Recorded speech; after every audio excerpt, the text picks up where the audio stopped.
बिस्मिल्लाहिर्रहमानिर्रहीम, अस्सलाम वालेकुम। आप हमारा YouTube channel wells of overseas देख रहे हैं। मैं हूं आपका दोस्त तौकीर साजिद। दोस्तों, काफ़ी दोस्त हमसे पूछ रहे हैं कि साइक खास का ब्लॉग कैसे कैंसिल करना है। एक हम तो आपको पेपर दिखाएंगे, एक तो ये है कि ये मकतब जो है मकतब अमल में आप मुसस्से में इसका ट्रांसफ़र कर सकते हैं। मुसस्से के अलावा आप कफील के बगैर ब्लॉग कैंसिल नहीं कर सकते। इकामा में इंतहाई होना ज़रूरी है, एक्सपायर इकामा साइक खास का, और आपका ट्रांसफ़र नए कफील के पास हो सकता है। ये पेपर आपको मैं दिखा रहा हूँ, ये पेपर आप अपने नए कफील से लेना है। उनको बताना है कि कीवा में इश्तराक में जाकर हम आपका कॉन्ट्रैक्ट करेंगे, नया महीना एंटर करेंगे, जो प्रोफेशन आप नया लेना चाह रहे हैं। तो वो पेपर आप मुझे सेंड करेंगे और इंशाल्लाह मैं आपका ब्लॉग कैंसिल करवा के आपको ट्रांसफ़र कर दूँगा।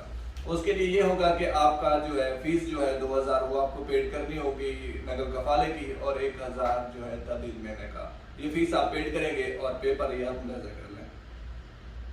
दूसरा, काफ़ी दोस्तों के सवालात आ रहे थे कि खरूज निहाई के हवाले से कि एम्बेसी से खरूज निहाई स्पेशली पाकिस्तान वालों के लिए है कि एम्बेसी से खरूज निहाई किन सूरत में लगाया जा सकता है।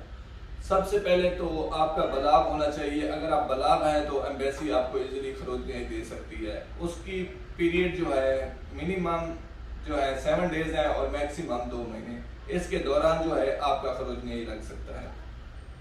दूसरी सूरत यह है कि आपका इकामा एक्सपायर है और मुसस्सा रेड है, उस सूरत में भी आप एम्बेसी जा सकते हैं और आपका खरूज नहीं लग सकता है।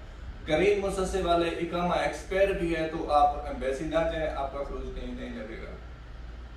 खरूज नहीं किस सूरत में आप वापस आ सकते हैं? बलाग की सूरत में। बलाग है, आपका खरूज लगता है तो आप फॉरएवर ब्लैक लिस्ट हैं, आप वापस नहीं आ सकते, चाहे वो शमीसी से आप लगवाते हैं या वो किसी और तरीके से। खरूज नहीं इकामा इंतहाई है तो आप एम्बेसी के थ्रू जाते हैं तो आपके चांसेस हैं वापस आने के। अगर लास्ट इसका पीरियड देखा जाए तो 5 साल का है, जो अगर आपको चालान में रखते हैं उसकी 5 साल मुद्दत है, उसके बाद आप वापस आ सकते हैं। ये तमाम तर तफसीलात थी जो आप दोस्तों से शेयर करनी थी। मज़ीद आप हमारे चैनल को सब्सक्राइब करें, इस तरह की मज़ीद वीडियो आपको मिलेंगी। तो अल्लाह आपको सलामत रखे।